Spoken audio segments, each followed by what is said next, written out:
Bom dia, boa tarde, boa noite, pessoal. Eu sou a professora Marina, aqui da equipe do Home Bio, e nossa aula de hoje vai ser sobre temperatura e transferência de calor. Então, nessa aula, eu vou tratar um pouquinho com vocês os temas, né? Vou introduzir sobre alguns conceitos, como o que é sensação térmica, temperatura, calor, para a gente conseguir entender o conceito de equilíbrio térmico e as formas que ocorrem a transferência de calor, né? Que é através da condução, convecção e radiação. Bora lá? Então, nós seres humanos, a gente tem uma concepção meio pronta, né, intuitiva do que é calor e o que é frio. Então, tem dia que vai estar, um dia de verão, que vai estar muito quente, de 40 graus na sombra, você vai falar, nossa, que calor. Assim como tem dia que se você toma uma chuvinha, ou então, e bate aquele vento, aí você fala, nossa, que frio. Então, até o final dessa aula, eu espero que vocês consigam explicar, né? Por que um cobertor é mais quente do que o outro? Ou então por que os beduínos, que provavelmente vocês já viram em filmes, séries, né, que são aqueles nômades do deserto, usam roupas bem cobertas para atravessar o deserto, ao invés de usar shortinho e regata, né, que parece ser uma ideia muito mais confortável quando a gente pensa nessa sensação térmica, né? Então, primeiro a gente vai trabalhar um pouquinho esses conceitos. O primeiro deles é a temperatura. Então, a temperatura, ela vai ser uma unidade de medida. Medida do quê? Vai ser a medida da quantidade de movimento existente num sistema. Como assim? Vamos entender. Então, pessoal, tudo aquilo que a gente entende no mundo é formado por partículas, né? E essas partículas, elas têm uma vibração, têm uma agitação. Então, de acordo com essa agitação que essas partículas têm, elas podem estar menos agitadas, mais concentradas, né, uma movimentação mais limitada, o que normalmente confere também o seu estado físico, né, como o sólido. E quanto mais liberdade elas têm para se vibrar e se movimentar, elas vão se encontrar em outros estados da matéria, como líquido e gasoso. Então, pensando nessa vibração dessas partículas, quando a gente tem aqui um local, né, onde essas partículas estão vibrando bem pouquinho, a gente vai ter uma temperatura menos elevada. E quanto mais vai aumentando essa vibração, a gente vai ter uma temperatura mais elevada. Então, as partículas das coisas que a gente percebe como quente, elas estão se vibrando mais do que as partículas das coisas que a gente percebe como frio. Então, a temperatura ela pode ser medida por Celsius, por Fahrenheit, né? Então, é isso que a gente está vendo aqui, no caso, a temperatura em Celsius nesses termômetros. E vamos entender agora também um pouquinho o seguinte. Quando as duas coisas que estão em temperaturas diferentes entram em contato uma com a outra, vai acontecer um fenômeno que a gente chama de transferência de calor, que eu vou explicar agora. Então, a transferência de calor, ela vai ocorrer num sistema, né? Então, a gente falou de sistema aqui, a gente está falando de sistema lá, mas o que é o diabo do sistema, né? Então, o sistema, ele é um conjunto de elementos independentes. Então, aqui a gente tem elemento A e elemento B. O elemento A está quente, o B está frio. Esses elementos independentes, eles formam um todo organizado. Então, o A ligado com o B está formando um sistema. Então, se um sistema mais quente entra em contato com o mais frio, o que vai ocorrer é a transferência de calor. Para ser mais específica, a transferência de calor ela vai ocorrer do sistema mais quente para o sistema mais frio. O que a gente pode entender como sistema também, né? Porque normalmente na física e na química a gente coloca tudo em caixinha, em partícula, uns negócios que no nosso dia a dia não parece fazer muito sentido, né? Mas, por exemplo, quando você pega e vai tomar uma coquinha gelada, vai tomar um refrigerante com gelo, isso daqui forma um sistema, onde o líquido que está aqui dentro, que você gostaria de resfriar, você joga essas pedras de gelo, né? Para que fique mais geladinho. Quando a gente terminar de falar sobre essa transferência de calor, vocês vão entender melhor como que funciona esse fenômeno. A mesma coisa ocorre quando você coloca suas compras na geladeira, né? Então, suas compras normalmente vão estar em temperatura ambiente e você vai colocá-las na geladeira para que elas se resfriem. Então, a gente vai entender um pouquinho sobre o equilíbrio térmico. A gente estava falando sobre essa transferência de calor e a gente vai precisar desse conceito aqui para entender o equilíbrio térmico. O que vai ser esse equilíbrio, né? Então, a gente vai ter um sistema A, que está vermelho aqui, que ele tem uma temperatura mais elevada, que a gente vai entender então que ele está mais quente, e o sistema B, que ele está na cor azul, né? Ele está com uma temperatura mais fria, menos elevada, logo a gente vai entender que isso aqui está mais frio, né? Quando A e B se encostam, a gente vai ter o processo de transferência de calor, né? Então, o sistema A ele vai transferir calor para o sistema B, porque o sistema A está mais quente que o B. Vocês estão vendo que aqui está ficando roxinho, né? Por quê? Essa transferência de calor ela vai ocorrer até quando? Até que os dois sistemas atinjam uma temperatura igual. E aí, essa transferência de calor termina. Então, essa situação de temperaturas iguais entre sistemas é o que a gente chama de equilíbrio térmico. Então, por isso que quando você joga pedrinhas de gelo no seu refrigerante, o que vai acontecer? O seu refrigerante que tá... o gelo tem aproximadamente um pouco menos que 0 graus, né? Porque senão ele não estaria no estado sólido. Dependendo da temperatura que está a tua coca, os dois, a coca vai começar a transferir calor para o gelo, né? Esse gelo, então, vai começar a se dissolver aqui, ele vai estar mais gelado, do que essa coca conseguir manter ali, os dois conseguirem atingir esse equilíbrio térmico, né? Os dois ficarem na mesma temperatura, então vai parar essa troca de calor. Então, por isso que o seu refrigerante fica gelado. Então, se a gente falou sobre temperatura, a gente falou um pouco sobre... Tá falando sobre calor, calor, calor, mas o que é o calor, então? Que eu falei pra vocês que é diferente. Se eu não falei, entendam que quando a gente tá nessa questão de conceito físico, nós falarmos que estamos com calor não é a mesma questão de que estamos falando do calor nessa aula, né?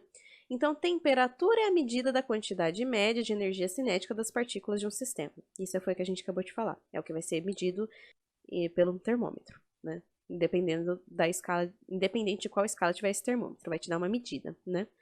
E a quantidade de energia que é colocada ou retirada de um sistema é o que a gente chama de calor. Então, o calor ele existe quando existe transferência de energia entre dois sistemas. Então, o calor ele vai ser a energia térmica em movimento desse sistema para o outro. Então, a partir do momento que eles atingem esse equilíbrio térmico, não tem mais calor nesse sistema.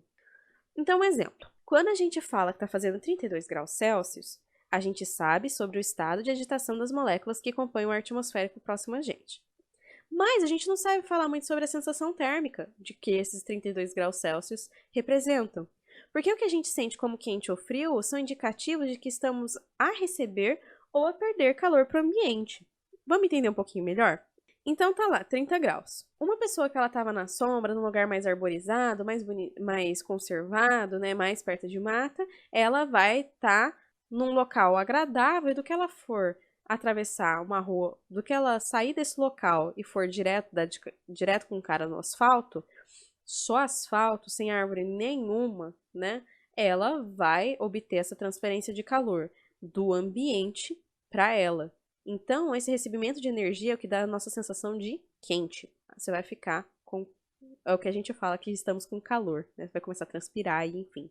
Agora, nesses mesmos 30 graus, foi uma pessoa tomar um banho com a temperatura do próprio inferno, né? Então tá aquele banho de água escaldante. E aí bate uma brisa da janela que tá aberta. Mesmo sendo 30 graus, como essa pessoa estava tomando um banho numa temperatura muito elevada, essa pessoa vai sentir frio. Por quê? Ela vai perder calor para o ambiente. E aí é por isso que você vai sentir quente ou frio, mesmo estando numa mesma temperatura. E é o que a gente chama de sensação térmica. Então, a sensação térmica é o que a gente vê na previsão do tempo. Quando você liga o celular e tá lá do tipo, hoje nós temos um dia de 24 graus Celsius com umidade relativa de tantos por cento e vento a tantos quilômetros por hora. Porque essas questões vão fazer, como que a gente fala do tipo, hoje o dia tá 25 graus, mas com sensação térmica de 30. Como que a gente consegue falar sobre isso, né? Porque a pele humana, ela tem umidade. Então, não é só porque a gente transpira, nós transpiramos também, mas essa umidade natural da pele humana é por isso que a gente passa hidratante ou então óleos, né? Que é para manter essa hidratação natural da nossa pele, para manter essa umidade, né? Então, essas gotículas de água, quando elas são agitadas pelo vento, elas roubam nossa energia. E aí vai terminar esse serviço de evaporar. Com isso, essa perda de energia a gente percebe como frio. Então, assim, a gente sente frio quando a gente está molhado, mesmo em dias de altas temperaturas, né? Então, caso esteja fazendo ali seus 25 graus, você acaba de sair no banho gelado e vai para debaixo do ventilador, você vai provavelmente sentir um friozinho, você vai meter a cara no ventilador. E a umidade, né? Ela vai se relacionar como com a sensação térmica? Então, se tá quente, a umidade deixa a sensação térmica mais quente, se tá frio, a umidade deixa a sensação térmica mais fria. Então, a água, ela tem muita dificuldade de evaporar quando a umidade relativa do ar é alta. E por isso que a gente sente esse abafamento e a impressão de que a temperatura é maior do que o real quando está muito úmido. Então, por isso, nós temos essa questão do nível de umidade, que quando ele está muito baixo, ele traz malefícios à nossa saúde, né? Como ressecamento das vias aéreas e respiratórias. Então, por isso, ocasiona tosse. O ideal é que você tome, ingira bastante líquidos, né? E, enfim. Assim como uma umidade muito elevada vai fazer com que você passe um pouco mal por conta dessa sensação de abafamento, né? E, além de que ocasiona um aumento de proliferação, tanto de fungos quanto de bactérias. Então, não é uma coisa muito interessante também. Por isso, a gente tem um nível recomendado aí pela OMS de quanto que é o mais agradável para a espécie humana, né? Os níveis de umidade. A mesma coisa aqui, só coloquei um quadrinho da OMS junto com a Unicamp, falando sobre os índices de umidade e as observações que devem ser feitas quando estão, né, a partir do estado de 30 a 40 graus e para baixo já é muito complicado. Então, entre os cuidados, deve-se evitar o exercício físico, né, especialmente em horários que o sol está a pino, redobrar atenção com crianças e idosos que podem passar mal justamente por conta desse ressecamento das vias aéreas que podem trazer, desencadear alergias, e tosse, né, ou espirros e afins, então não é muito agradável, pode causar mais doenças. Aumentar a ingestão de líquidos, né, então tomar muita água e umidificar os ambientes, né, ou com umidificador, ou então com bacias ou toalha. Mais uma vez, quando a gente pensa no ambiente, esse ambiente ele forma um sistema, né, então você deixa num quarto, alguma coisa assim, para tentar melhorar a relação ali do quarto, não quer dizer que vai ficar sua casa inteira toda umidificada e ideal ali para você, né. E, assim como no exterior tem snow day, né, que é quando a neve está muito alta, é dificultoso para as crianças se locomoverem até a escola. Aqui, caso atinja o abaixo de 12%, que é um estado de emergência, as crianças também podem ser dispensadas das aulas. Então, para finalizar um pouco desse assunto, apesar de ser a introdução de muitos outros, é apenas uma etapa. A aula de hoje a gente termina com esses 3 temas, no caso, né? Que seria a forma de transferência de calor. Então, as formas de transferência de calor são condução, radiação e convecção, e eu vou explicar um pouquinho melhor cada uma delas. A condução ela ocorre principalmente em materiais sólidos, né? A agitação de uma molécula transfere-se para outra dada a fricção que passa a ocorrer entre elas. Como que isso vai acontecer, né? Quando a gente vai cozinhar alguma coisa, então, normalmente a gente coloca uma panela, uma frigideira sobre o fogo, e dentro dessa panela a gente vai colocar o que a gente quer cozinhar. Então, o que que seria essa agitação de uma molécula vai dada pela fricção, né? Então, aqui a gente vai ter o fogo direto na bundinha da panela, que vai estar aqui, né, com uma agitação muito elevada, porque a temperatura está alta, né? Que vai fazer com que o material da panela também se agite, para que aí também o que está aqui dentro, para cozinhar, também vai começar a se agitar e vai fazer o cozimento disso daqui. Então, vocês estão vendo que tem um contato. Então, é um contato de uma coisa com a outra que vai fazer essa condução desse calor, né? Que vai fazer, então, o cozimento daqui do que você estiver tentando fazer. E aí, todos os materiais, eles conduzem temperatura da mesma forma? Só da gente pensar rapidinho, a gente sabe que não. Por que que não? Porque quando a gente está aqui cozinhando, a gente tem uma panela, uma frigideira, né? Normalmente elas têm um cabo de borracha. Então, aqui está o seu alimento sendo numa temperatura elevada, sua panela de alumínio, ferro, enfim, numa temperatura elevada também. Caso você encostar aqui, vai queimar, mas você consegue segurar aqui no cabo de borracha. Então, por quê? Porque os materiais eles vão conduzir a temperatura de maneira diferente. Então, se você rela só uma parte da panela no fogo, quando você rela na beirada na panela aqui, você já vai perceber que está muito quente também. Você pode queimar teu dedo, né?